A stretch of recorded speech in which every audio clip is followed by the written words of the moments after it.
Alors, comme nous terminons le chapitre sur la préhistoire, il me semble intéressant de faire un bilan de ce que nous avons vu depuis 15 jours, 3 semaines, en le replaçant toutefois dans un cadre plus général, plus large, qui est celui de l'évolution de l'univers. Alors la première chose qu'il faut savoir, c'est que, contrairement à ce qu'on a pensé jusqu'à une date relativement récente, dans l'histoire des sciences, c'est que l'univers n'est pas immuable, l'univers n'est pas éternel. On a cru longtemps également donc à une théorie fixiste de l'univers. Je vous rappelle que jusqu'au début du XIXe siècle, on pensait la même chose pour l'histoire de la vie. On pensait que Dieu avait créé les choses telles qu'elles apparaissaient à nos sens, et que par conséquent,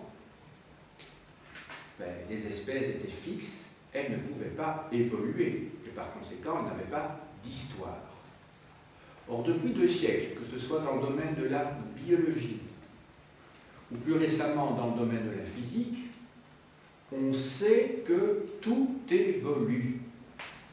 Autrement dit, l'histoire ne doit pas se limiter aux phénomènes humains, mais aux phénomènes biologiques, aux phénomènes géologiques, aux phénomènes chimiques et au-delà encore aux phénomènes physiques.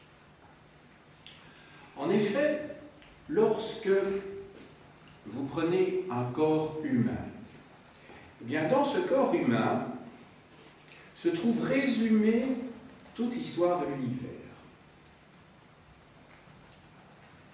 Notre corps est fait d'atomes, et ces atomes, en fait, ce sont les mêmes atomes qui étaient là il y a 15 milliards d'années. Nous sommes faits de poussière d'étoiles. De plus, chacune des cellules qui composent notre corps contient une partie de l'océan primitif. Nos gènes ne sont pas très éloignés de toute une série d'espèces qui participent au vivant. Ensuite, notre cerveau. Eh bien, notre cerveau est composé de strates qui reprennent les différents stades par lesquels les animaux sont passés. Vous avez déjà entendu parler du cerveau reptilien.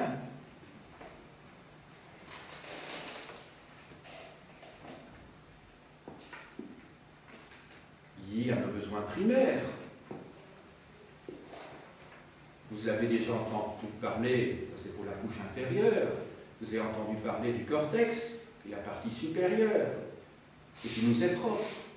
Autrement dit, dans le cerveau, il y a des strates, des couches, qui reprennent chaque fois les stades antérieurs par lesquels sont passés notre espèce. Enfin, si vous prenez un petit bébé, eh bien vous savez que l'embryon, donc dans les 2 premiers mois, avant qu'il ne devienne un fœtus, puis finalement un enfant qui va naître, eh bien cet embryon va passer par tous les stades de l'histoire de l'évolution.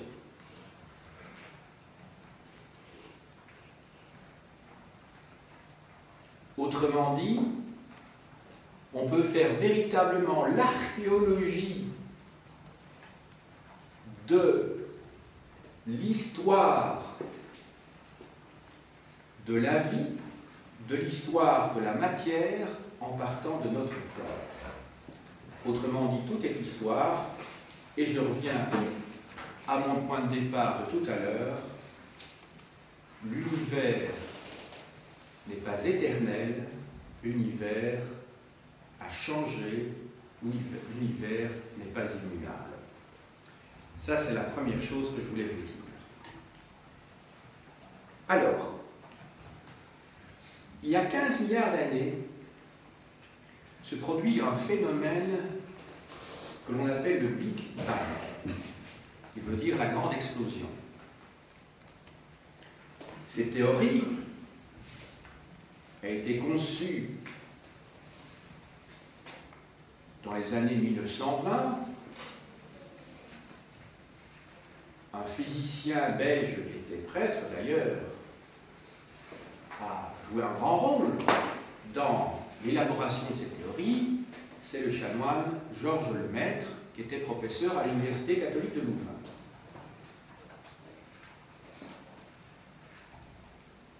Le terme Big Bang lui-même est en fait une expression qu'un détracteur de cette théorie a utilisée par dérision. En fait, à l'origine, et quand je dis à l'origine, on ne sait pas ce qui s'est passé tout au début. Ce sont donc des hypothèses inscrites dans le cadre d'une théorie. L'univers a partout explosé en même temps. Autrement dit, il faut imaginer un espace immense, et on ne peut pas dire infini parce qu'on n'en sait rien, mais en tout cas un espace immense où des milliards et des milliards d'explosions se sont produites en même temps.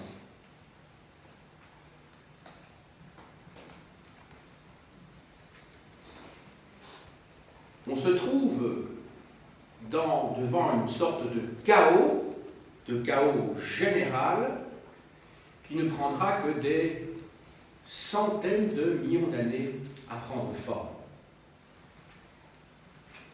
Alors, comment connaît-on, ou comment en est-on arrivé à l'élaboration de cette théorie?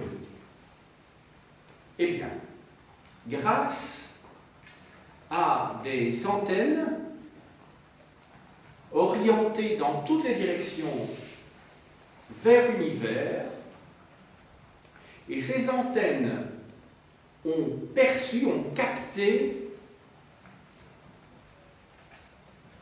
des ondes radiomillimétriques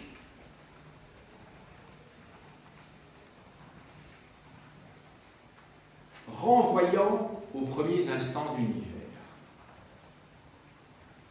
Autrement dit, ce qui est capté, c'est cette lumière qui était émise au moment de cette explosion, ou peu de temps après, en tout cas, enfin peu de temps à l'échelle évidemment de l'histoire de l'univers, et qui est captée donc par ces antennes. C'est ce qu'on appelle le fond diffus cosmologique.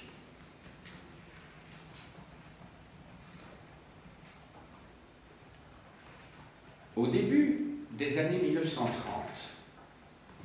un astronome, donc un physicien anglo-saxon qui s'appelle Hubble, H-U-2-B-L-E, c'est un nom que vous avez bien entendu certainement. Hubble a défini une loi selon laquelle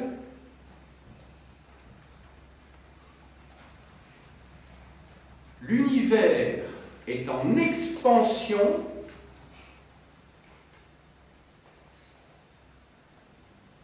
et les vitesses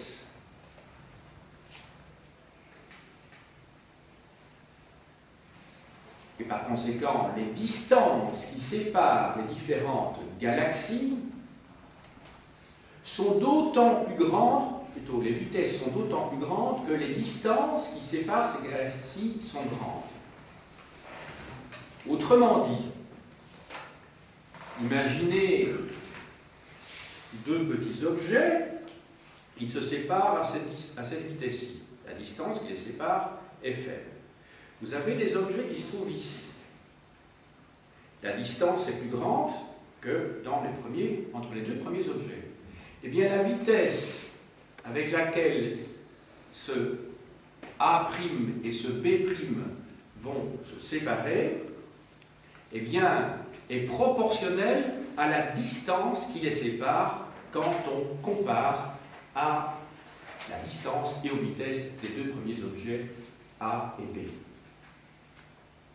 Autrement dit, plus les objets sont éloignés les uns des autres, et plus ils s'éloignent à des vitesses VV', à des vitesses considérables.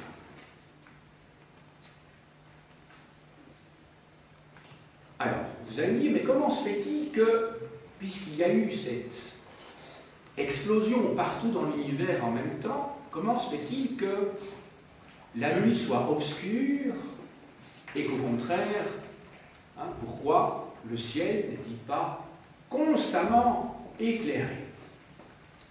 Eh bien, le fait que la nuit soit obscure est une preuve supplémentaire, à côté des ondes qui sont captées par ces antennes spéciales.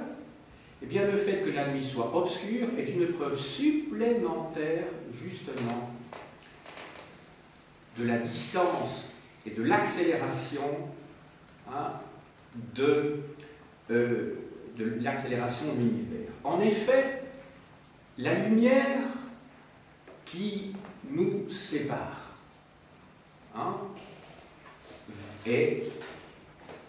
connaît une rapidité foudroyante, si je puis dire. Il ne faut qu'une seconde pour que la lumière de la Lune nous parvienne, plutôt reflet qui arrive jusque chez nous. Une seconde. Pour le Soleil, je crois que c'est 8 secondes, si mes souvenirs sont bons. Comment? 8 minutes, excuse-moi, Christin. Tout à fait, 8 minutes. C'est 8 minutes. Et par conséquent, pour calculer des distances très très importantes, on ne les calcule pas en fonction de notre système métrique qui est utilisé sur Terre, on calcule les distances en années-lumière. Et donc, lorsque nous observons le ciel la nuit, ce que nous voyons n'est rien d'autre qu'une superposition d'images du passé. Il y a certaines étoiles qui sont relativement proches, je parle dans le cadre de l'univers, dont la lumière nous parvient relativement vite.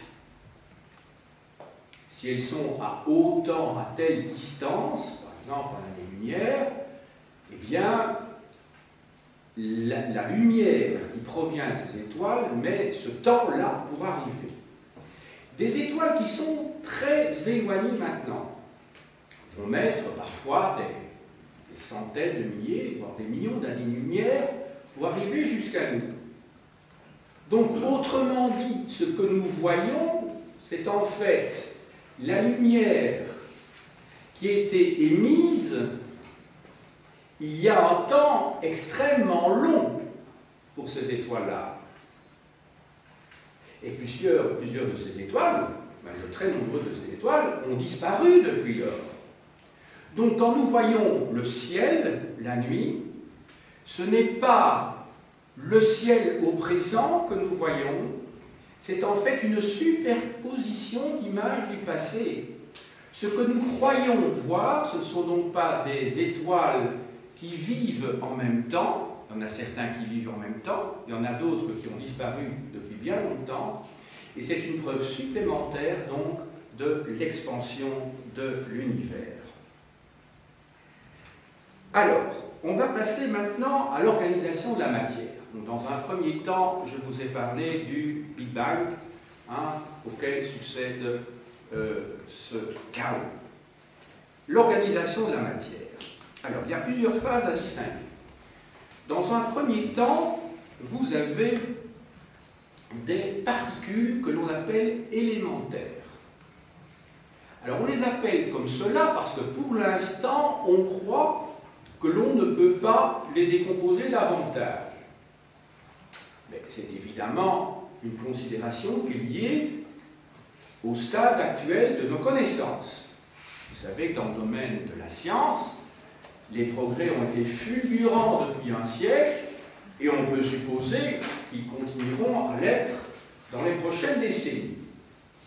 Donc le grand récit de l'histoire de l'univers que je me propose de vous raconter, si je puis dire, même si je vous ai dit que je devrais dire expliquer, eh bien, c'est en fait le résultat d'hypothèses qui sont formulées pour l'instant. Je peux vous dire que j'ai déjà lu pendant ce week-end un certain nombre de revues de vulgarisation, et je peux vous dire qu'à côté des explications que je vous donne pour l'instant, il y a d'autres théories qui circulent et qui ne vont pas toujours dans le même sens.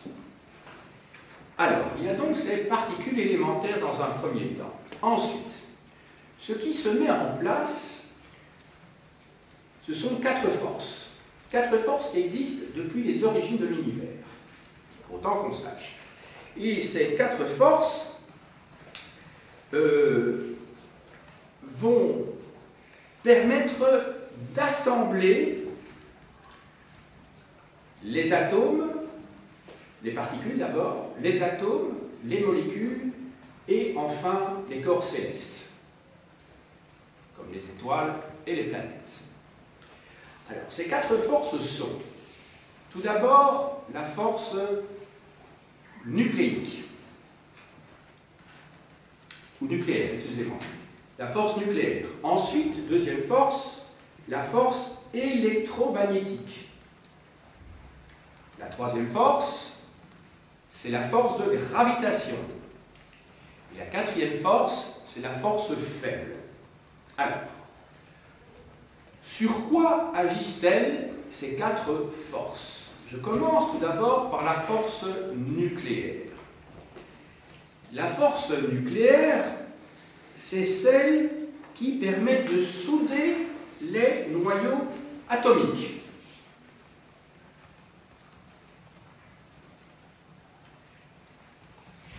La force électromagnétique, c'est celle qui donne une cohésion aux atomes.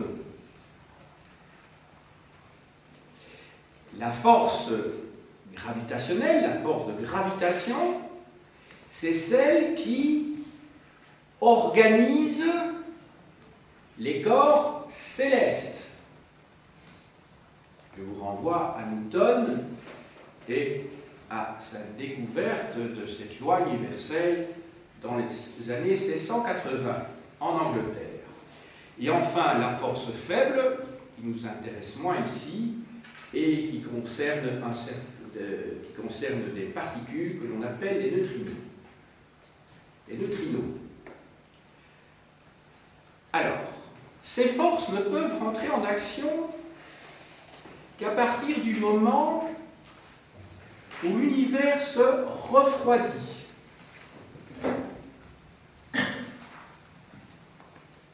Car,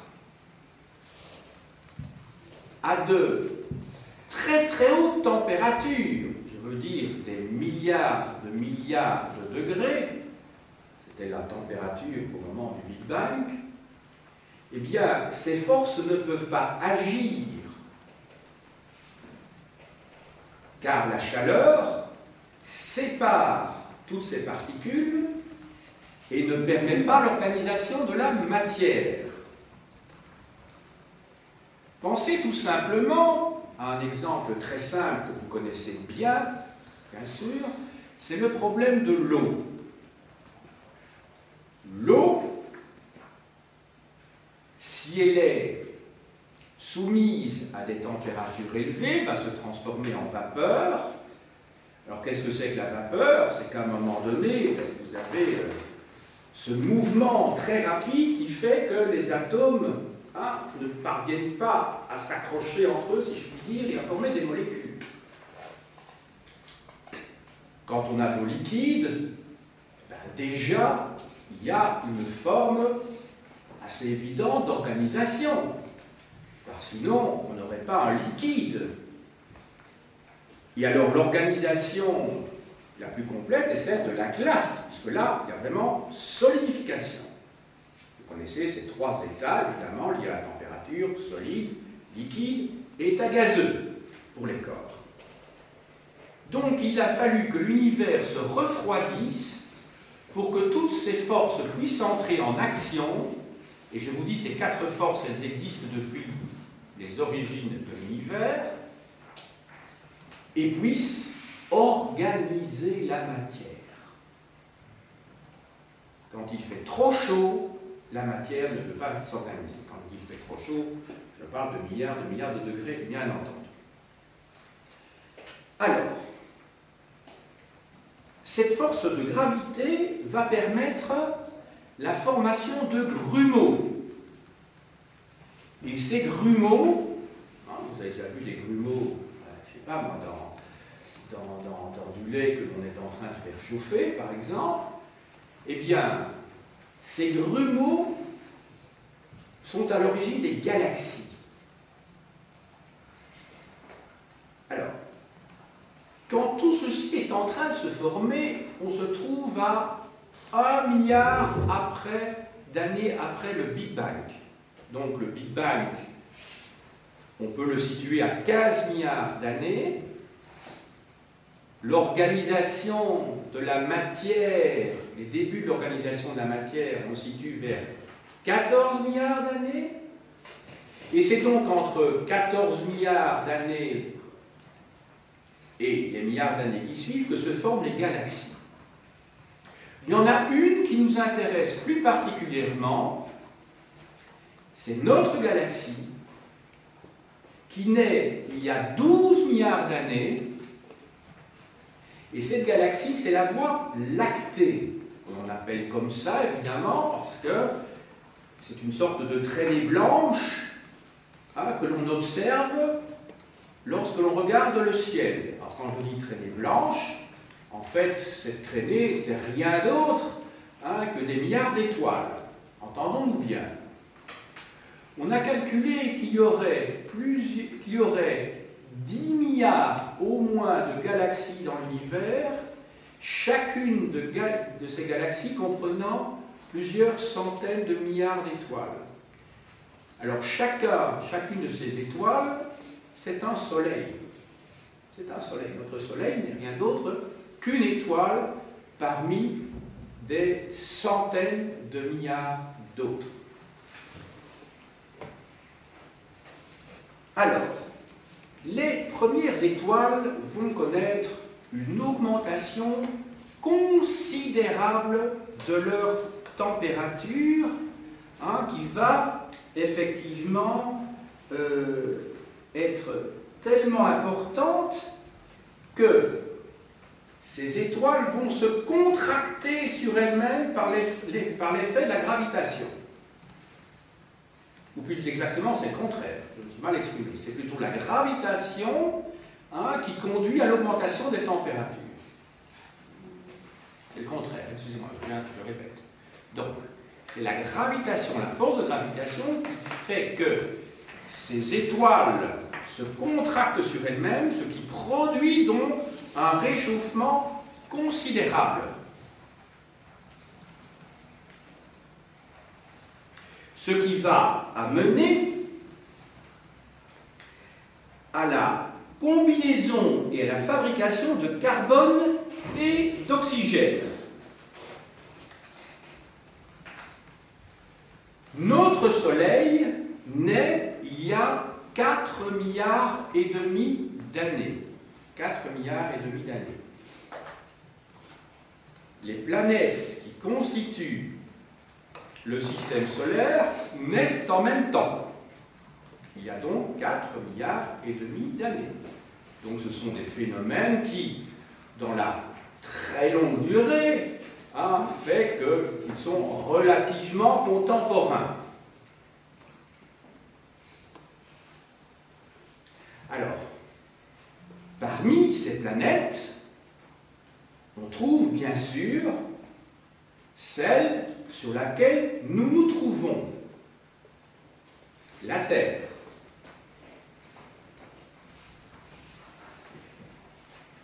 Ce fut une révolution tout à fait incroyable sur le plan psychique, tout d'abord, sur le plan scientifique, bien entendu, mais d'abord sur le plan psychique. Lorsque Copernic, qui meurt en 1543, avait, l'année qui précède sa mort, publié son fameux ouvrage sur la révolution des corps célestes. Tout le monde connaît bien sûr Nicolas Copernic, qui était ce chanoine polonais, qui, grâce à des calculs mathématiques, était arrivé à l'idée qu'il n'était pas possible que ce soit la Terre qui soit au centre de l'univers, mais que ça devait être le Soleil. Non, on sait très bien que le Soleil n'est lui-même pas au centre de l'univers, mais à l'époque, il était parvenu à décentrer ce rapport de l'homme à l'univers, puisque l'homme était sur Terre, logiquement, la Terre qui le portait devait être au centre de l'univers aussi, d'autant plus que tout cela était expliqué dans la Bible. Il n'était pas question, évidemment, de remettre en question ce qui avait été écrit, pensait-on, ou inspiré par Dieu.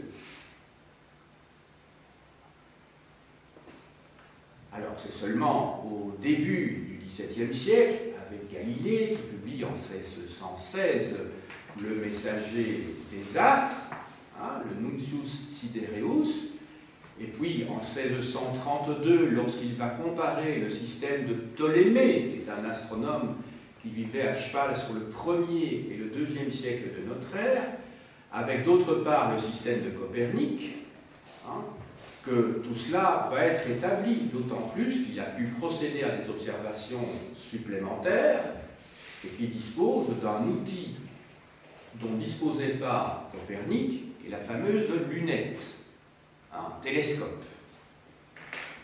Vous savez que Galilée va être condamné par l'Inquisition, et ce n'est que très récemment, je crois qu'il y a seulement une quinzaine d'années, je crois que c'est en 1994, si mes souvenirs sont bons, que l'Église a reconnu que Galilée avait raison. L'Église catholique n'a toujours pas reconnu que Darwin avait raison non plus. En 1998, je crois vous l'avoir déjà dit, à l'Académie pontificale des sciences, eh bien, il a été dit que le Vatican a exprimé son point de vue, que la théorie de Darwin était plus qu'une hypothèse, mais pas une théorie valable en tant que telle. Parce que vous pensez bien que ça remet en question, à nouveau, le texte sacré, et que ça peut remettre, même très certainement en question, le magistère de l'Église. Voilà. Donc l'Église a toujours été en décalage de plusieurs siècles par rapport au progrès scientifique. Donc, le Soleil possède des planètes. Je vous ai dit qu'au XVIe siècle, l'évolution psychique importante et scientifique, c'est que ce n'est plus la Terre, mais le Soleil qui est au centre de l'univers. Mais maintenant, on sait que la Terre est une planète d'une petite étoile, ou plutôt d'une étoile quelconque, petite c'est peut-être exagéré, mais d'une étoile quelconque, qui se trouve dans une galaxie qui est à la périphérie de l'univers. Autrement dit, cela relativise complètement, évidemment, nos vues sur la perception et la conception de l'univers. À partir du moment où vous savez que le Soleil lui-même, le système solaire, se trouve à la périphérie de la Voie lactée. Nous sommes en fait dans la banlieue de l'univers. Ça remet quand même beaucoup de choses en question. Alors, il ne s'agit pas pour moi, d'autant plus que je n'ai pas la formation adéquate, d'imaginer qu'il puisse exister d'autres planètes permettant la vie dans l'univers, mais on peut supposer que si ce n'est pas de l'ordre du probable, c'est au moins de l'ordre du possible. Ce n'est pas probable pour l'instant, puisqu'on ne peut pas le prouver. Mais en tout cas, c'est de l'ordre du possible. Il n'y a rien qui, théoriquement, empêche cette hypothèse. notre système solaire met lui-même 200 millions d'années pour faire le tour du centre de la galaxie. Donc le système solaire tourne lui aussi.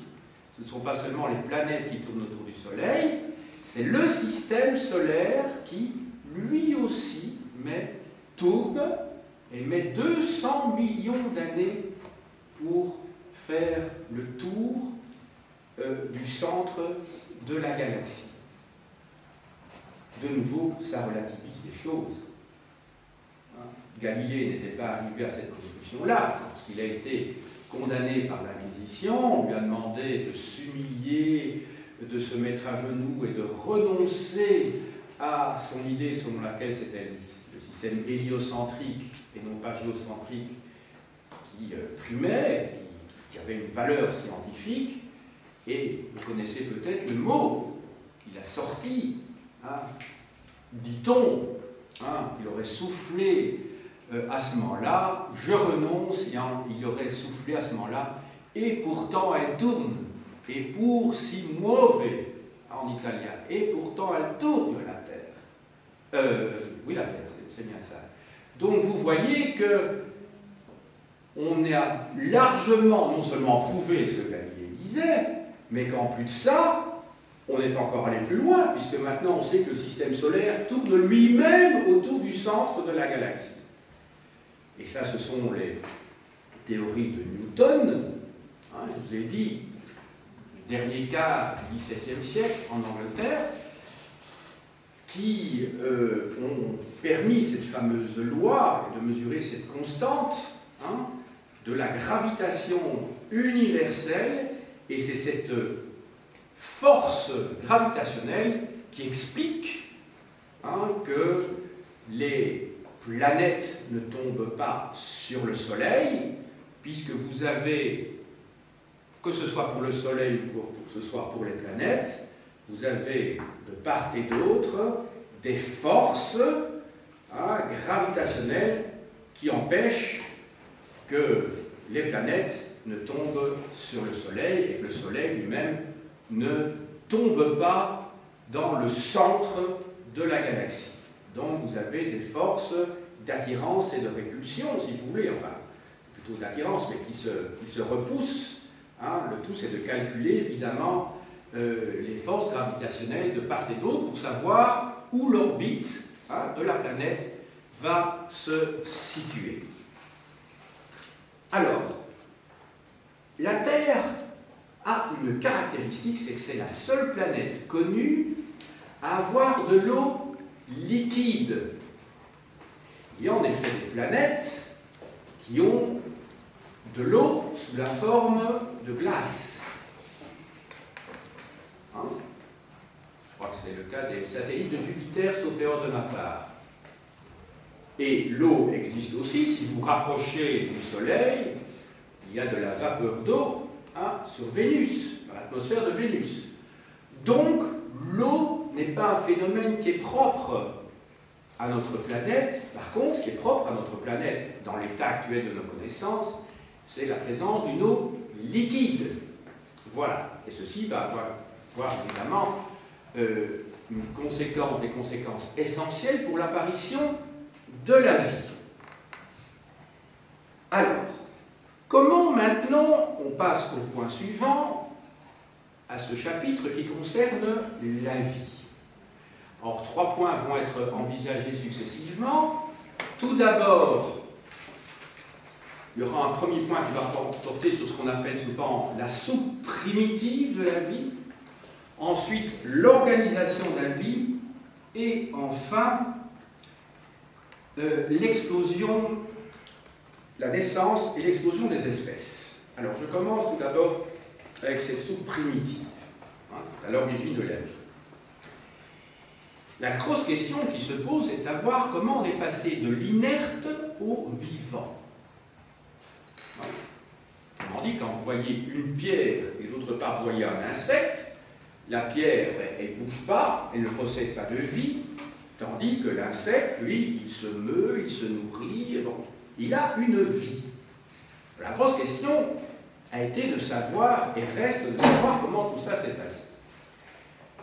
Alors, en 1952, un chimiste anglo-saxon qui n'avait que 25 ans et qui s'appelle Stanley Miller a reproduit en fait dans un ballon les conditions de l'apparition de la vie primitive. Il s'est caché pour faire cette expérience parce qu'il ne voulait pas être pris pour un fou complet. Alors, ce qu'il a mis dans ce ballon, c'est du gaz, je crois que c'est du méthane, sauf à ma part, du gaz. Il a mis de l'eau pour représenter l'océan primitif, puisque je vous ai déjà dit qu'il y avait déjà de l'eau liquide sur Terre. Il a également fait éclater quelques étincelles dans ce ballon pour simuler les éclairs. Et enfin, il a chauffé ce ballon pour produire de l'énergie. L'atome bougeant, les gouttes bougeant, ça permettait de créer de l'énergie. Et très curieusement, mais c'est essentiel comme découverte, après une semaine, sont apparus dans ce ballon, ou plutôt est apparue dans ce ballon, une substance rougeâtre qui comprenait des acides aminés, qui, comme vous le savez, vous avez dû apprendre ça en biologie, en secondaire, sont à l'origine de la vie. Donc, il est bien passé, grâce à cette expérimentation, d'une situation où il n'y a que des corps inertes à une situation où vous avez les préconditions pour avoir du vivant, puisque vous avez des acides aminés. Alors, pendant plus de 500 millions d'années, des molécules organiques vont pleuvoir sur Terre. On va dire, elles pleuvent, elles viennent d'où? Elles viennent de nuages. Il faut savoir qu'il y a déjà, avec ce phénomène de la température, l'eau se trouve dans l'océan, grâce à l'action de la chaleur du soleil, il y a condensation, création de vapeur, condensation, formation de nuages, et puis la pluie. C'est un phénomène que l'on ne connaît que trop bien en Belgique. Heureusement ou malheureusement, mais enfin, cette pluie est essentielle à la vie, comme vous le savez. Donc ça durait pendant 500 millions d'années. Alors, pendant 500 millions d'années, il y a donc ces molécules organiques qui pleuvent, et deux caractéristiques du monde vivant apparaissent à ce moment-là. C'est d'une part la composition chimique de ces molécules, et d'autre part leur source d'énergie. En effet, tous les corps vivants sont composés d'oxygène, d'hydrogène, d'azote et de carbone. Ensuite, la source d'énergie, c'est évidemment le Soleil. Eh bien, ces deux éléments réunis, donc d'une part la composition chimique et d'autre part la source d'énergie, vont permettre l'éclosion de la vie il y a 3,5 milliards d'années. Ça va? Donc vous avez retenu les grandes dates? 15 milliards d'années, le Big Bang. 14 milliards d'années, la matière commence à s'organiser. 12 milliards d'années, naissance de la Voie lactée, qui est une galaxie. 4 milliards et demi d'années, apparition, naissance du Soleil et de ces planètes, donc du système solaire, et puis 3 milliards et demi, apparition de la vie. Donc ces dates sont évidemment essentielles et beaucoup plus importantes, vous le comprendrez, que la naissance de l'écriture ou le congrès de Vienne en 1814-1815, parce que tout cela est à l'origine de notre vie, ce sont des événements tout à fait considérables. Quand je dis des événements, il faut imaginer bien sûr que ce sont des événements qui s'étendent sur des dizaines de millions d'années, voire parfois des milliards d'années. Donc vous imaginez une gestation extrêmement lente. Alors, où la vie apparaît-elle? Eh bien, la vie apparaît dans des lagunes, dans des marécages. Donc, la vie n'est pas apparue comme moi je l'ai encore appris quand j'étais dans l'enseignement secondaire, n'est pas apparue dans la mer ou dans l'océan. C'est pas là que la vie est apparue. Donc, elle est apparue dans des endroits qui étaient chauds et secs le jour, et qui étaient froids et humides la nuit. Il y a une deuxième condition nécessaire pour l'apparition de la vie, c'est la présence dans ces endroits marécageux, lagunaires,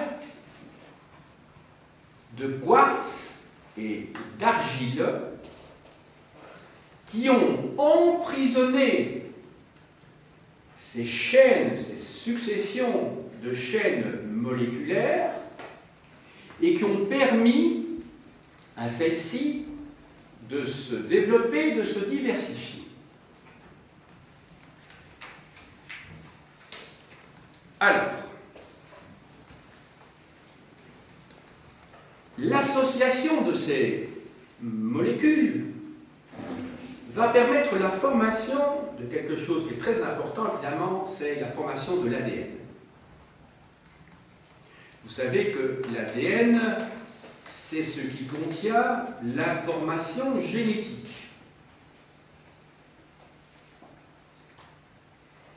Mais pour que le processus puisse continuer, pour que la vie puisse vraiment se développer et poursuivre son long cheminement, il fallait que des membranes se constituent.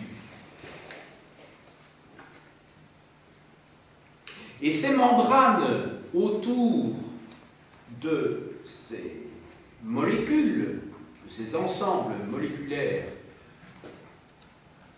ces membranes vont permettre non seulement l'isolement de ces molécules,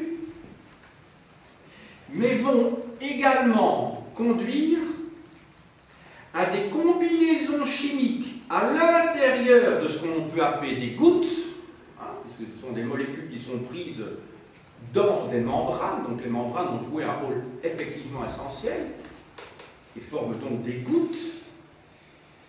Mais alors on remarque encore un phénomène encore aussi important, c'est que les parois de ces gouttes, donc ces membranes, étaient semi-poreuses, semi-perméables. Elles n'étaient pas tout à fait donc closes. Et c'est cette semi-perméabilité qui va permettre à ces gouttes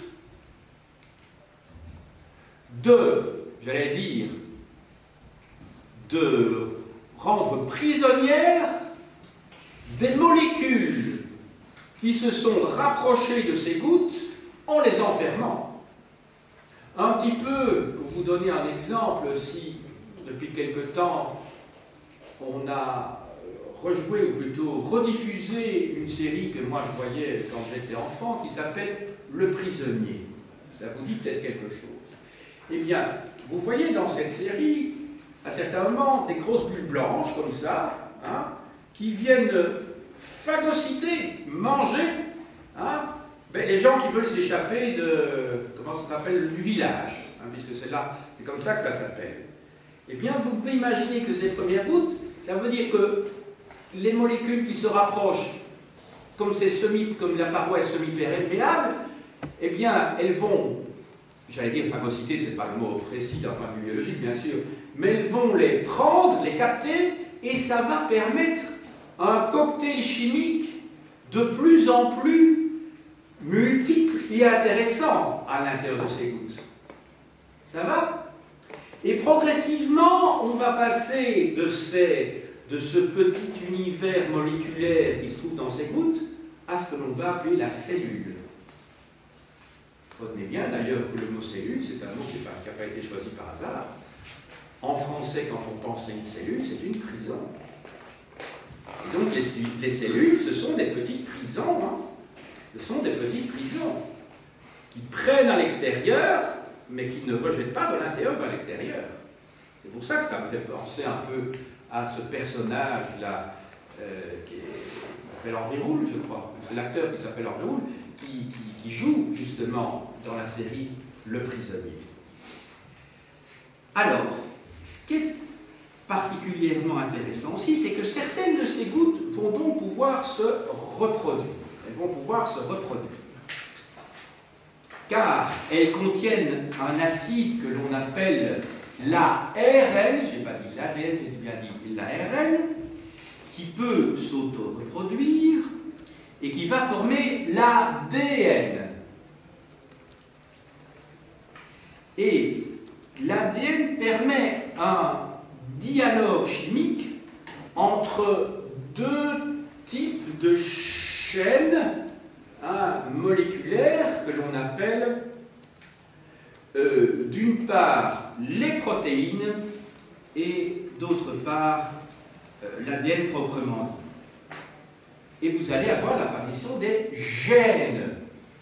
Et vous savez que les gènes, c'est à la fois une forme et une œuvre.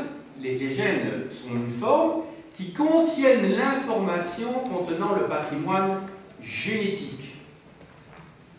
Et ces gènes ont la forme de segments de chapelet sous la forme d'une double hélice torsadée, vous avez dû voir ça en secondaire, qui comprennent 4 molécules.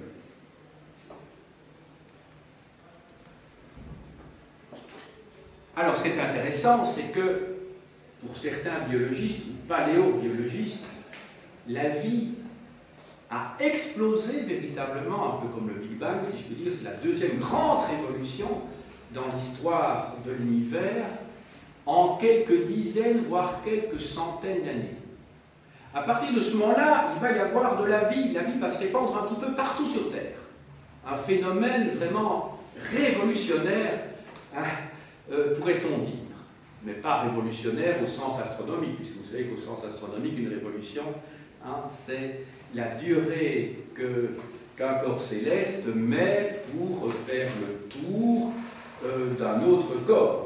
Ça, vous le savez. Donc, ce n'est pas révolutionnaire dans le sens de cyclique, c'est révolution en tant que phénomène, événement tout à fait extraordinaire qui modifie complètement le cours des choses. Alors, ces gouttes vont évoluer grâce à 2 processus. D'une part, la photosynthèse, qui est elle-même liée à la chlorophylle, ce qui va permettre en fait que les corps qui fonctionnent, les plantes ici, sur base de ce processus de la photosynthèse, vont pouvoir, si je puis dire, fabriquer de l'énergie directement en se servant, en utilisant la lumière du soleil, la lumière solaire. Et face à ça, il y a un deuxième processus qui se met en place, et ce deuxième processus, c'est le processus de la respiration. La respiration qui, elle, est liée, non pas à la chlorophylle, mais qui est basée sur l'hémoglobine. L'hémoglobine, je sais, tu vois, les films policiers, quand on voit du rouge partout, on dit qu'il y a un taux important d'hémoglobine. Ça va? Donc, qui est basée sur l'hémoglobine, et dans ce cas-là, les gouttes, ces fameuses gouttes dont je vous parlais tout à l'heure, absorbent des substances qui sont à la fois riches en énergie et elles absorbent également de l'oxygène qui est rejeté par les autres gouttes.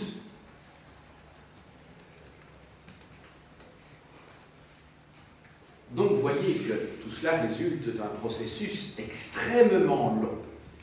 Après vous avoir parlé d'une part de cette soupe primitive dans laquelle naît la vie.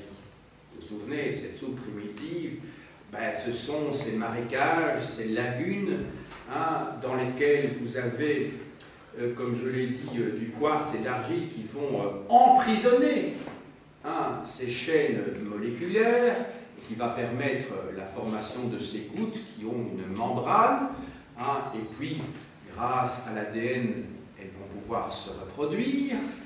Hein. Vous avez également l'apparition de ces deux processus que je viens de mentionner, d'une part la photosynthèse et d'autre part la respiration. On va passer au stade suivant, qui est celui de l'organisation des espèces. Donc la vie est sur Terre, hein. Maintenant elle est sur Terre. Il y a ces fameuses gouttes, hein. Il y a donc des cellules. Ces cellules sont organisées. Et qu'est-ce qui fait que ces cellules vont s'organiser pour devenir des organismes vivants qui vont donner lieu à toutes les espèces que nous connaissons?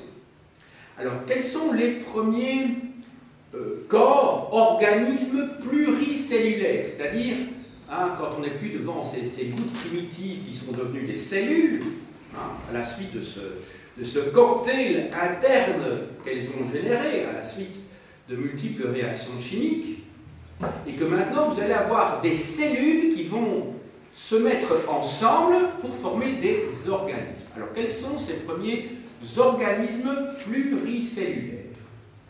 Alors, il y a tout d'abord les éponges. Il y a les méduses. Comment? Donc, il y a les méduses, il y a également les algues. Donc ça, ce sont les premiers organismes vivants.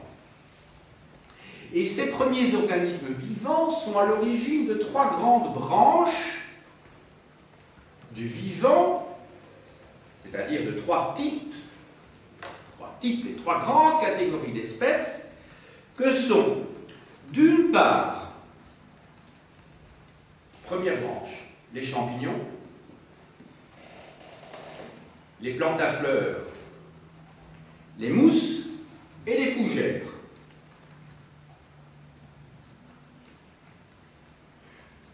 Deuxième catégorie, les vers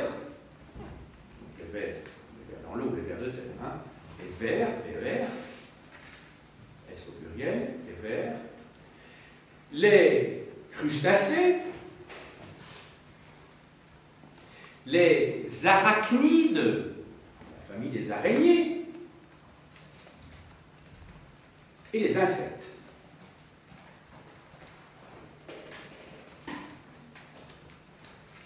Et enfin, vous avez une troisième catégorie d'espèces comprenant les poissons, les reptiles, qui sont à l'origine des oiseaux, et des mammifères, dont nous sommes, comme vous savez.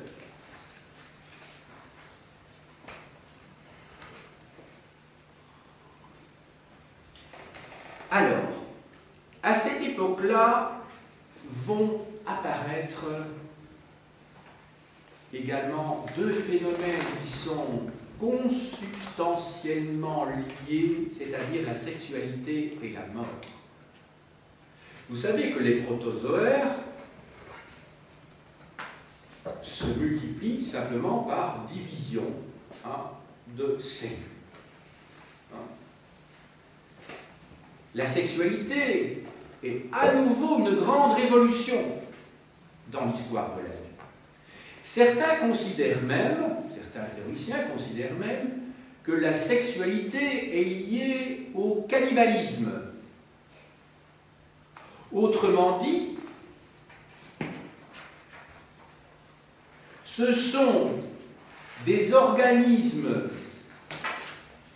qui ont mangé d'autres organismes qui seraient à l'origine de la sexualité, ou plus précisément, donc ce sont des cellules qui ont intégré les gènes d'autres espèces.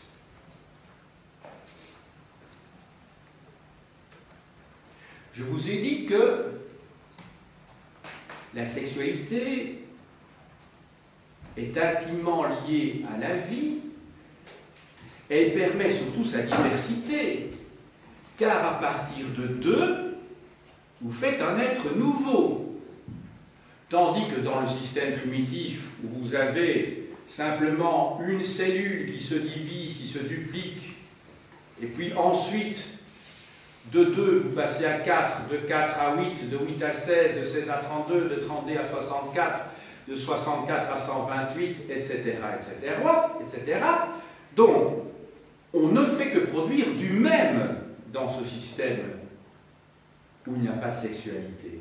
À partir du moment où il y a la sexualité, c'est un atout pour la vie.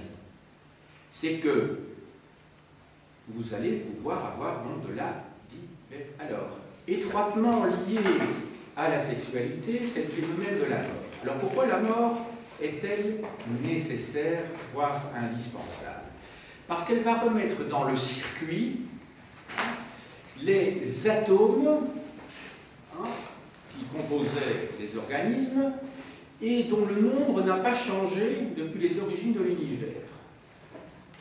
Vous vous souvenez ce que j'ai dit en introduction, que nous ne sommes rien d'autre que des composés, des agglomérats de poussière d'étoiles. Et donc les atomes qui composent notre corps, eh bien, sont remis dans le circuit d'une manière ou d'une autre lorsque nous mourons. Alors, comment expliquer la mort? Eh bien, la mort, en fait, est liée au fait que les cellules qui se démultiplient, se subdivisent, vont, lors de leur démultiplication innombrable, vont progressivement charrier, lors de leur démultiplication, des erreurs. Et plus les démultiplications sont nombreuses, et plus les erreurs se multiplient. Autrement dit, c'est comme si vous aviez un mauvais encodage qui ne faisait qu'augmenter avec le temps. Et à un moment donné, c'est ce qui conduit à la mort, à la destruction d'un organisme. Voilà. Les seules cellules qui ne vont pas, comment dirais-je, se modifier dans leur information, ce sont les cellules cancéreuses qui conduisent à votre mort, justement. Ça va? Sinon, toute cellule, elle, contient à chaque fois une information qui se détériore et qui, en se resubdivisant, conduit chaque fois à une erreur, une marge d'erreur de plus en plus grande. Donc le paradoxe veut que les cellules qui sont les plus les cellules intactes du point de vue de leur information, ce sont les cellules cancéreuses, et c'est pour ça qu'elles se multiplient, elles prolifèrent. Voilà, c'est assez paradoxal, parce que ce sont elles qui, par leur développement anarchique, conduisent à la mort. Alors, il y a trois grandes nouveautés importantes qui apparaissent à ce stade-ci de l'histoire du vivant. C'est l'apparition de trois systèmes. Le système immunitaire, le système hormonal et le système nerveux. Je commence tout d'abord par le système immunitaire. Le système immunitaire, c'est un système qui permet à l'organisme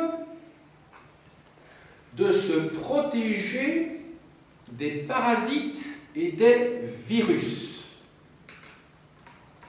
Et que les virus, ce sont des organismes vivants.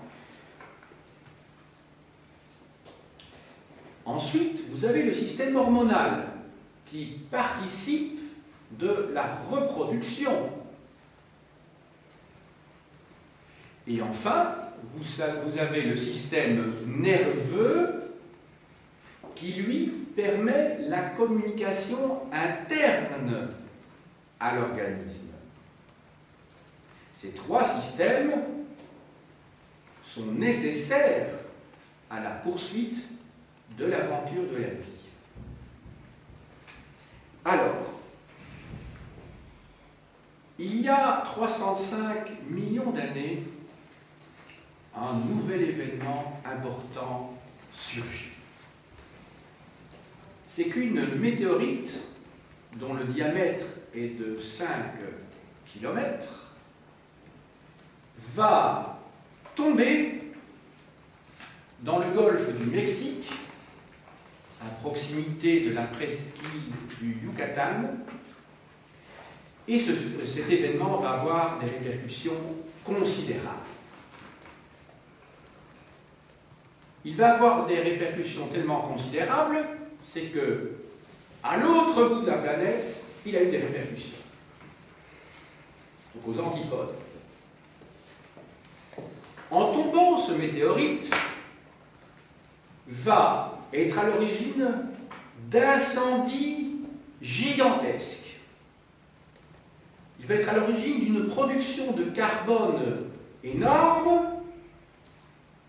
qui va faire que la Terre va se couvrir d'un voile épais dans l'atmosphère qui va empêcher la lumière solaire de parvenir donc sur la surface de la Terre.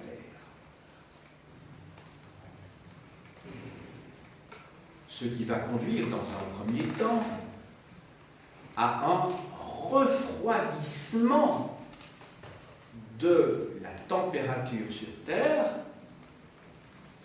et cela explique, entre autres choses, la disparition des fameux dinosaures qui avaient peuplé la Terre depuis déjà 230 millions d'années, 220 millions d'années, jusque donc il y a 65 millions d'années. Donc pendant, je dirais, en gros, 150 millions d'années, les dinosaures avaient peuplé la planète. Mais donc, on parle toujours de la disparition des dinosaures, en oubliant que la plupart des espèces ont disparu. Il n'y a pas que les dinosaures, la plupart des espèces ont disparu. Sauf justement certains singes, comme les lémuriens, qui sont assez mobiles en particulier.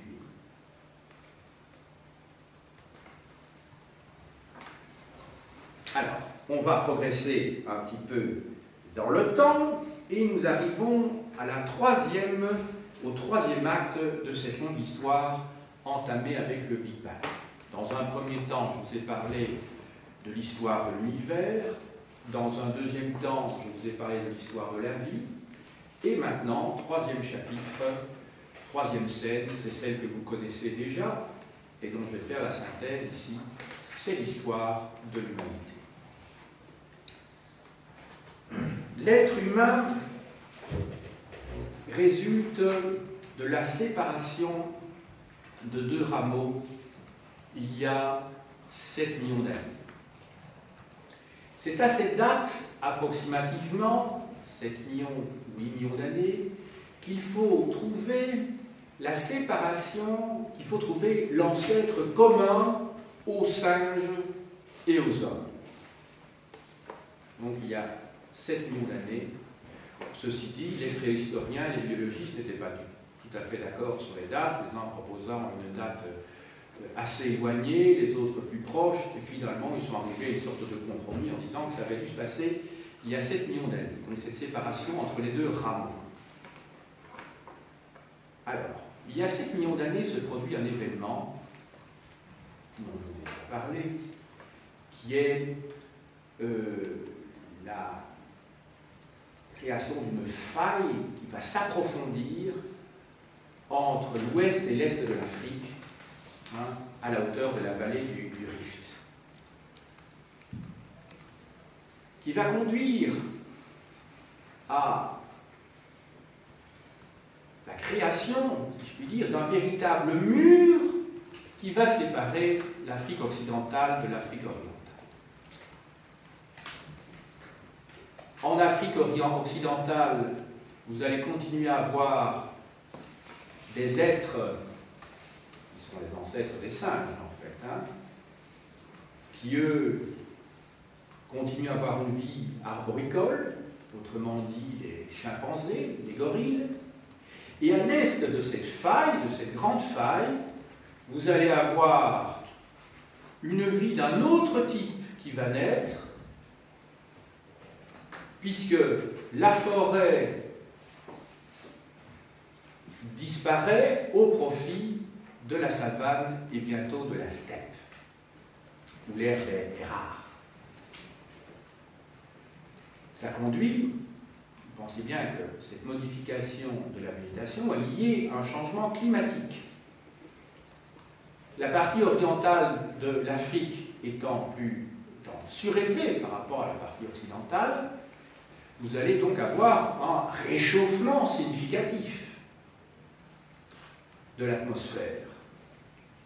Et ce réchauffement de l'atmosphère va conduire à, progressivement, hein, c'est pour ça que la notion d'apparition n'a pas de sens, hein, progressivement, au développement d'êtres, toujours par le biais de la sélection naturelle qui semble avoir présidé à l'histoire de l'univers et la vie depuis sa création, toujours par sélection des atomes, sélection des molécules, sélection des cellules, sélection des organismes, sélection des animaux, puis de ces êtres qui conduisent à l'être humain, qui va faire que vous allez avoir des préhumains.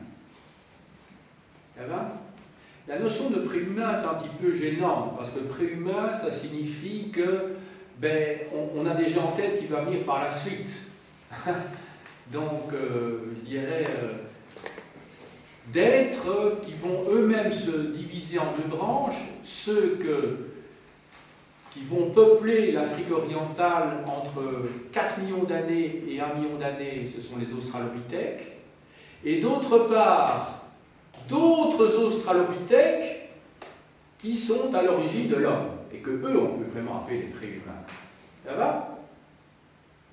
Donc vous avez bien compris l'arbre généalogique. Jusqu'il y a 7 millions d'années, vous avez un être unique qui est l'ancêtre commun des singes, enfin, quand je dis des singes, pas des singes, c'est plutôt des primates, pour être plus précis, parce que tous les singes ne sont pas des primates. Hein, les primates sont une petite partie des singes. Et quand je dis les primates, j'ai en tête donc les chimpanzés, les bonobos, les gorilles et les orang-outans. Hein. Alors, et il y a 7 millions d'années, d'autre part, une autre branche qui est à l'origine donc des Australopithèques, et c'est une arborescence assez complexe, c'est-à-dire qu'il y a eu de nombreux groupes, de nombreuses espèces d'Australopithèques, et d'autre part, ceux que l'on appelle les préhumains, et quelqu'un comme Yves Coppens, ce grand préhistorien français, pencherait plutôt pour l'Australopithèque anamensis, pour des raisons qu'il explique dans ses livres, hein, parce qu'il se rapproche plus de ce qui va devenir un jour l'être humain.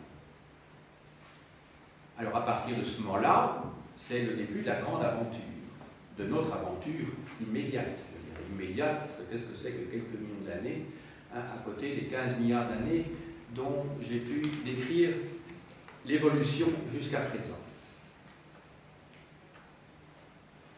Je vous ai dit que les Australopithèques vivent en Afrique orientale entre 4 millions d'années et 1 million d'années. L'être humain apparaît il y a 3 millions d'années. Autrement dit, pendant 1 voire 2 millions d'années, les Australopithèques ont croisé des hommes. les ancêtres des hommes, et ce sont déjà des hommes, puisqu'ils appartiennent au genre humain, au genre Homo, H-O-M-O, genre Homo. Un petit peu, comme on le verra plus tard, les hommes de Néandertal ont croisé pendant plus de 5000 ans les hommes de Cro-Magnon, entre 40 000 et 35 000. Donc vous voyez, donc il y a eu une époque où des êtres humains ont croisé des êtres qui n'étaient pas des singes, mais qui n'étaient pas des hommes non plus, et qui étaient leurs cousins, qui n'étaient pas leurs ancêtres.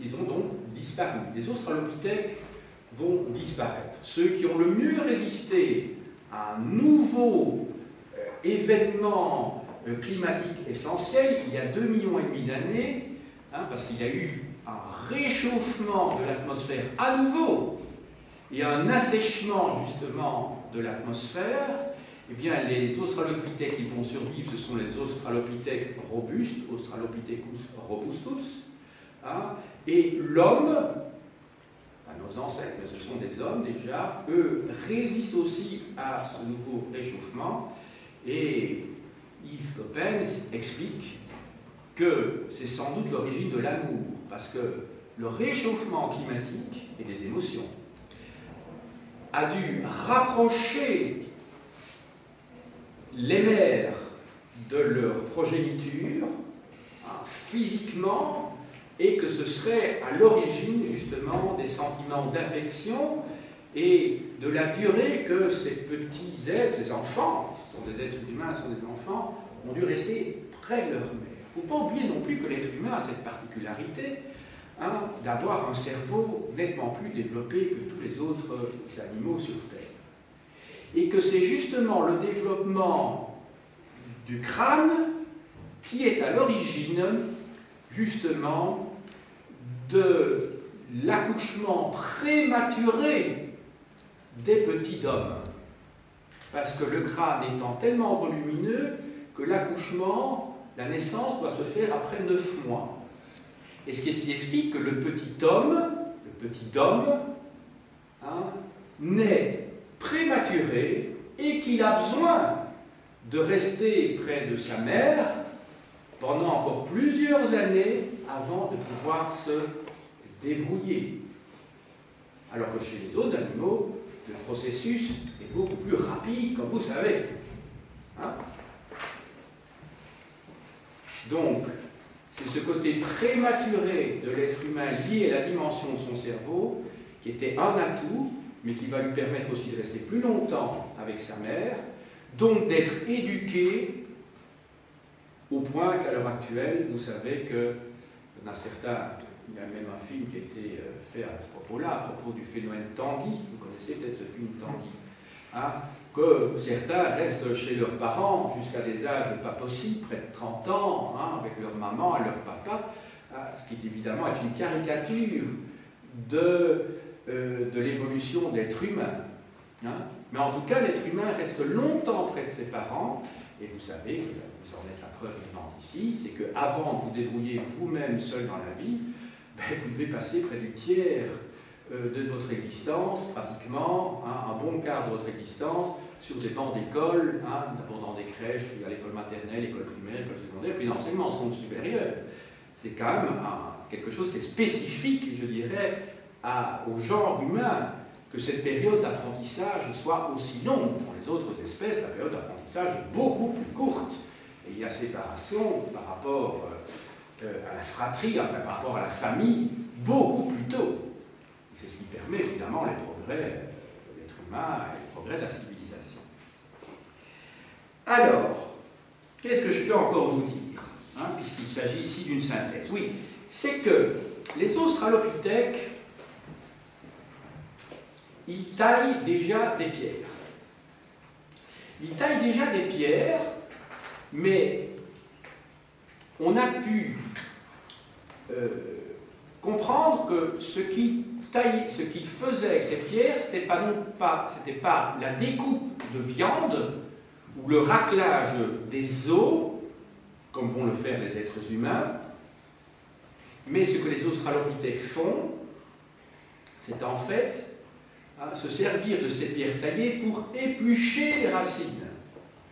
Donc ils s'en servent comme épluchoir, mais pas comme râtoir et certainement pas comme ancêtre du couteau. Donc vous voyez que, de nouveau, que dans cette histoire de la vie, ce qui est important, ce sont les continuités et non pas les discontinuités. Entre un australopithèque et nous, il ne faut pas exagérer la rupture, puisqu'ils taillaient déjà des pierres, ils avaient déjà des outils.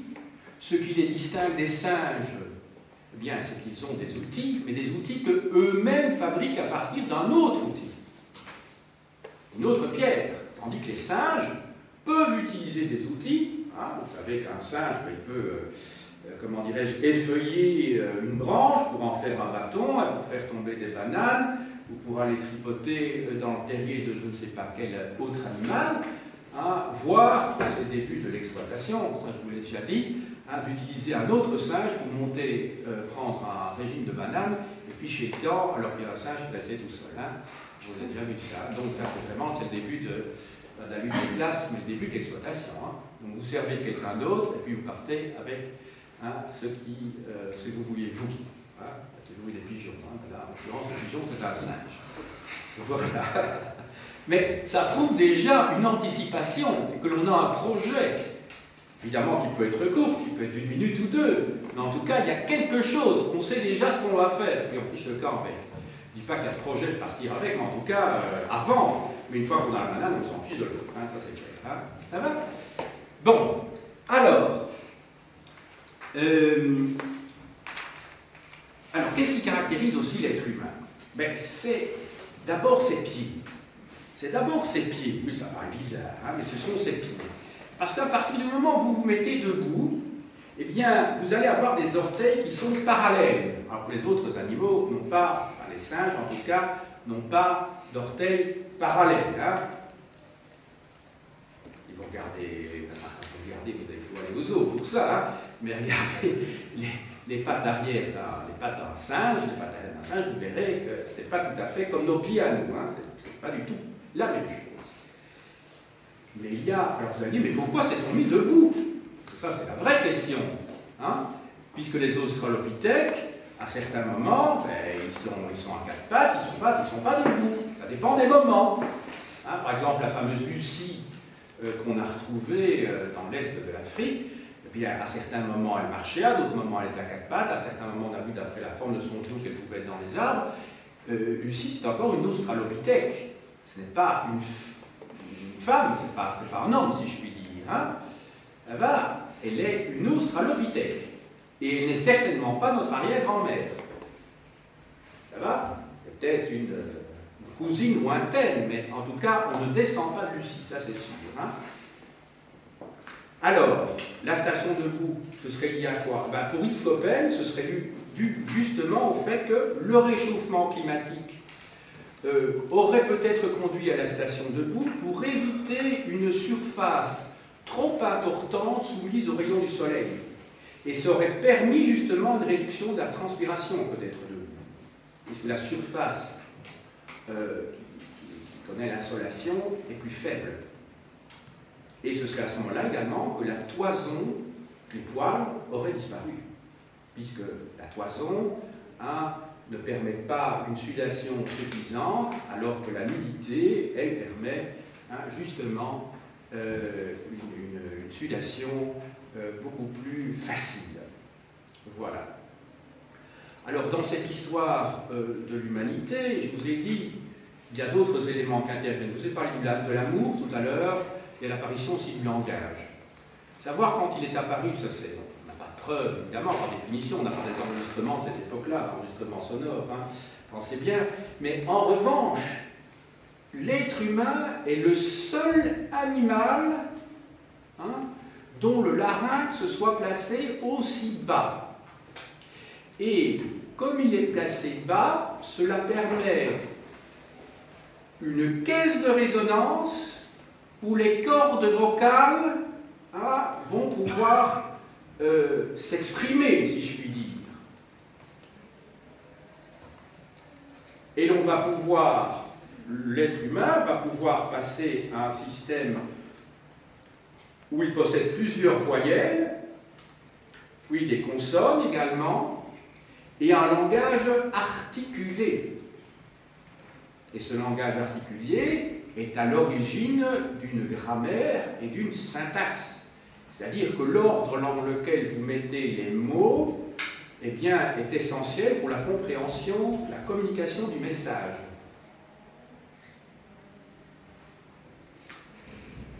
Il y a un deuxième élément, c'est que la position justement des os à la base du cou va permettre également une plus grande mobilité de la langue.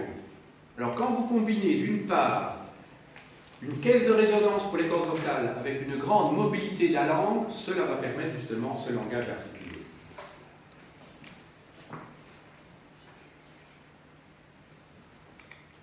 Alors, je conclus en 5 minutes. Pour Yves Coppens, l'Homo habilis, l'Homo erectus, qui découvre, ou plutôt qui invente le feu il y a 500 000 ans, et enfin l'Homo sapiens, font partie de la même espèce, autrement dit, c'est le même genre, c'est le genre humain. Pour lui, tous ces êtres ont trop de ressemblances entre eux que pour faire partie, en tout cas ces trois-là, je ne parle pas des autres, hein, parce que c'est une arborescence, c'est compliqué pour lui. L'Homo habilis, l'Homo erectus et enfin l'Homo sapiens, à ses yeux, participent du même genre, le genre humain. L'homme de Néandertal, dont je vous ai parlé dans un cours antérieur,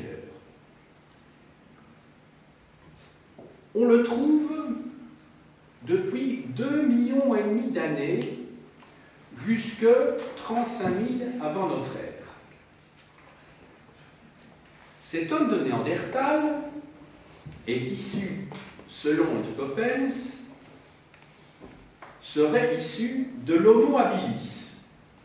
Mais l'Homo habilis lui-même, dans cette arborescence foisonnante dont je vous parlais il y a quelques instants, ben cet Homo habilis aurait eu plusieurs branches.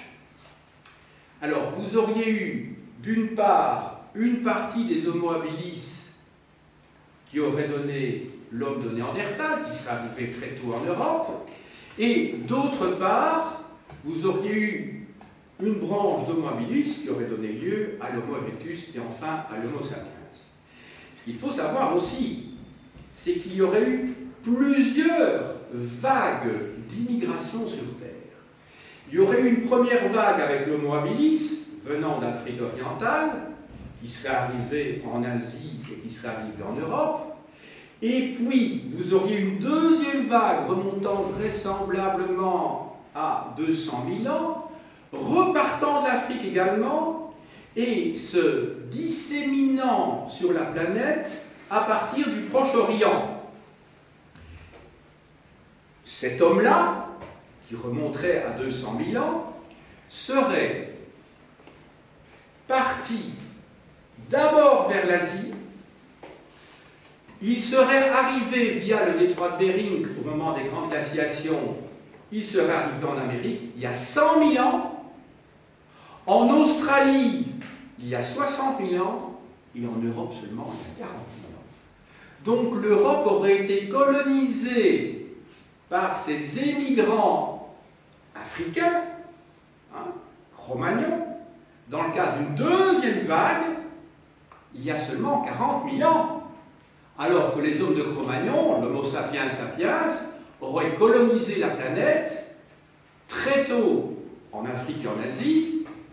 Vous avez entendu, il y a 100 000 ans pour l'Amérique, quand elle fut vraiment découverte, bien avant Christophe Colomb, bien entendu, et enfin l'Australie. Donc l'Europe est au fond ce dernier, c'est presque une presqu'île de l'Eurasie où l'homme de Cro-Magnon serait arrivé en dernier lieu, par évidemment quelques îles du Pacifique ou de l'Atlantique. Voilà.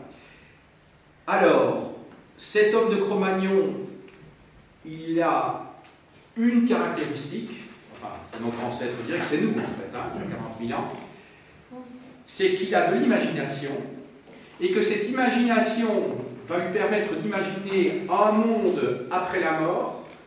C'est l'origine de la religion. Cet homme de Cro-Magnon a d'imagination au point de commencer à dessiner, à peindre. Je vous en parlais encore tout récemment, depuis 35 000 ans, semble-t-il, quand on voit la grotte Chauvet et la grotte Cosquer, dans le sud de la France, bien avant Lascaux, hein, dont les peintures datent de 18 000 à 11 000 avant notre ère. Et finalement, c'est ce même homme de Cro-Magnon qui, à l'époque de Néolithique, après que l'homme ait inventé l'amour, enfin il n'a pas inventé, pensez bien que c'est dans le cadre d'un processus darwinien d'évolution, que je vous ai parlé de ce rapprochement entre la mère et ses enfants, et bien ce même homme de Cro-Magnon, qui est notre ancêtre, qui est nous-mêmes, a inventé, il y a 4000 ans maintenant, il a inventé la guerre.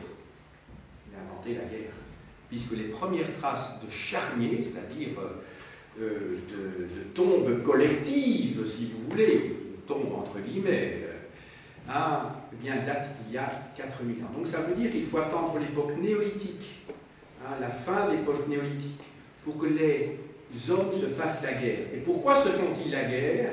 Eh bien parce que la propriété privée naît à l'époque néolithique. C'est lié à l'invention de l'agriculture et de l'élevage, où l'on possède en propre un cheptel, où l'on possède en propre un territoire que l'on va enclore, que l'on va délimiter pour semer, après l'agriculture itinérante sur brûlis des débuts. C'est l'époque où naissent les premiers États au Proche-Orient, et c'est notre histoire à nous, car cette période est tellement récente que ça ne vaut même plus la peine de vous en parler dans le cadre d'un cours que j'ai intitulé « Éléments d'histoire naturelle », puisque pendant 3 ans, avec moi, vous allez étudier ce qui s'est passé donc, depuis 5000 ans. Voilà. Alors, il me reste à vous présenter quelques ouvrages, maintenant. Alors, ouvrages très généraux qui correspondent à ce que j'ai pu vous dire ici.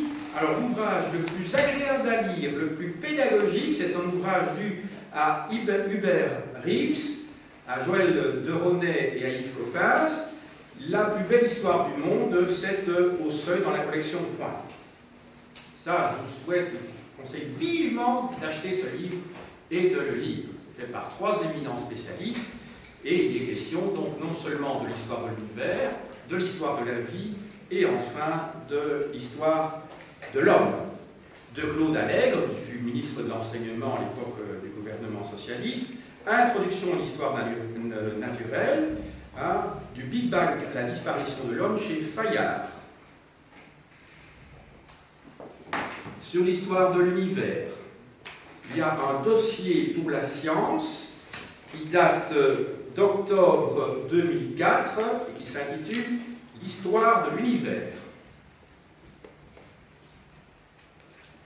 Alors, de Trinh Xuan Tuan, La mélodie secrète et l'homme créa l'univers. Donc c'est un grand physicien, astrophysicien, qui a quand même une vision assez liée au fait que la nature, que l'univers n'aurait pas pu être créé comme ça. Il croit quand même à quelque chose, à une sorte de Dieu, si vous voulez, derrière ces théories. Et pour lui, il y a une intention. Ce n'est pas possible que les choses soient comme ça s'il n'y a pas eu une volonté. Alors, du même auteur, Origine, la nostalgie des commencements. Toujours chez Folio Essai. Alors, de Jean-Paul Offray, chez Flammarion, collection Domino, L'espace-temps. Alors, d'Étienne Klein, Sous l'atome, les particules, dans la même collection. De Lévy-Leblond, La matière, c'est un CD très bien fait par un éminent physicien. Alors, l'évolution des idées en physique de Einstein et Infeld, en Payot. Alors, sur Einstein, il y a Maintenant, ça date de... C'est un hors-série qui date d'il y a 5 ans. Einstein, un homme d'exception, dans le magazine hors-série Science et Vie. N'oubliez pas que c'est à partir des théories, la théorie de la relativité générale de 1916 de Einstein, que, comment il s'appelle maintenant, Georges Lemaître a pu concevoir sa théorie de 1927 sur le Big Bang. D'Emilio Segre, les physiciens modernes et leur découverte des rayons X au quark, chez Fayard. De Max Planck, qui est l'inventeur de la théorie des quanta, en 1900, Initiation à la physique, Jean Camarion. Si je vous montre ces livres, c'est que ce sont des ouvrages lisibles. Max Planck, c'est le plus grand physicien du XXe siècle avec Einstein. Alors, de Einstein même, la relativité, c'est très accessible, enfin, c'est accessible, pas très accessible, accessible, disons. Alors, de John Barrow, chez Odile Jacob, Pourquoi le monde est-il mathématique? De Claude Allègre, déjà cité en livre de poche, Un peu de science pour tout le monde, donc c'est de la bonne vulgarisation, par un spécialiste de la géophysique du globe. Dans la recherche hors série, il y a la physique en 18 mots-clés. Donc on vous parle de la gravitation, de la relativité, l'électricité, l'eau. Vous savez, ce sont ces vues de bonne vulgarisation qui vous donnent les bases pour comprendre l'essentiel. 40 ans de science, c'est un numéro spécial de la recherche de mai 2010, tout récent. Les grandes découvertes des 40 dernières années. En hors-série Sciences et Avenir, 10 brèves histoires de faits scientifiques, et vous avez là-dedans, entre autres, la fuite des galaxies, le bruit du Big Bang, les particules, l'ADN en double hélice. Alors, la plus belle histoire de la Terre, maintenant, de Braic et Taponnier, en point, au seuil. Alors, je vous renvoie également au beau catalogue d'exposition Expo, c'est notre Terre, que vous avez peut-être vu, oui, pas que tu dois te bouger, qui s'est déroulé à Tour et Taxi, à Bruxelles. Voilà.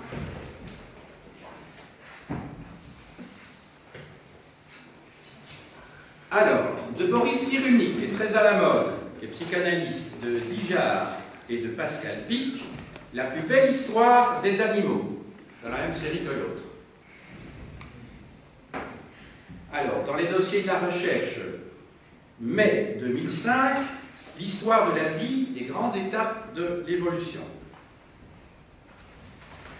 Alors, ça je ne vais pas vous le montrer, alors de Christian Deduve, qui est notre prix Nobel de médecine, À l'écoute du vivant, chez Odile Jacob, et Poussière de vie, une histoire du vivant, toujours chez Odile Jacob, qui était professeur à l'Université de Louvain. De François Jacob, grand professeur du Collège de France, La logique du vivant, une histoire d'hérédité, chez Gallimard. Alors, du même biologiste, qui a eu le prix du Nobel de médecine également, Le jeu des possibles, où il montre, c'est un petit ouvrage en livre de poche, qui se lit facilement, où il montre que tout est bricolage dans le domaine du vivant. Alors, un petit ouvrage dont le titre est amusant, mais qui est très clair, très pédagogique, du même François Jacob, La souris, la mouche et l'homme, chez Odile Jacob. Alors, maintenant, concernant l'histoire de l'humanité, après avoir vu l'histoire de la vie et l'histoire de l'univers, de André Langanet, Jean-Claude et Jean Guilaine, la plus belle histoire de l'homme, cette fois, toujours en point seuil, de François de Waal. Alors là, c'est passionnant à lire. Le singe en nous, chez Fayard. Il montre en fait que nous sommes une sorte de mixte du caractère des chimpanzés et des bonobos. Chimpanzés plutôt agressifs, bonobos plutôt portés sur les relations amoureuses. Alors, dans les dossiers de la recherche, août 2008, La nouvelle histoire de l'homme, de Toumaï à l'Homo sapiens. Dossier pour la science ou la trace de nos ancêtres, c'est le numéro de octobre 2007.